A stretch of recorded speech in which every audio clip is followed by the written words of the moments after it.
இந்த மாதம் ஆண்டவர் உங்களுக்கும் எனக்கும் கொடுக்கிற ஒரு நல்ல வாக்குத்தத்தம், தூர தேசத்திலிருந்து வரும் நற்செய்தி விடாய்த்த ஆத்துமாவுக்கு கிடைக்கும் குளிர்ந்த தண்ணீருக்கு சமம்.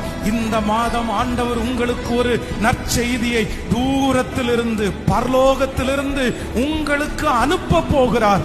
அந்த செய்தி அநேக நாட்களாய் தண்ணீரை காணாமல் விடாய்த்து போயிருந்த ஒரு ஆத்துமா தண்ணீரை பார்த்தவுடனே எவ்வளவு சந்தோஷப்படுமோ, அதே போல இந்த மாதம் கர்த்தர் உங்களுக்கு அனுப்பும் செய்தி உங்களை சந்தோஷப்படுத்த போகிறது. டாக்டர்களால் கொடுக்கப்பட்ட அந்த செய்தி, ஹalleluya, டெஸ்ட்ல கொடுக்கப்பட்ட அந்த செய்தி, வக்கீலால் கொடுக்கப்பட்ட அந்த செய்தியை இந்த மாதம் கர்த்தர் மாற்றி எழுதி புதிய செய்தியை ஆமென் என்று ஆமோதித்துக் கொண்டே இருங்கள். பல ஆண்டுகளுக்கு முன்பாக ஜெபித்த அத்தனை ஜெபத்திற்கும் நான் உனக்கு பதிலை தரப்போகிறேன்.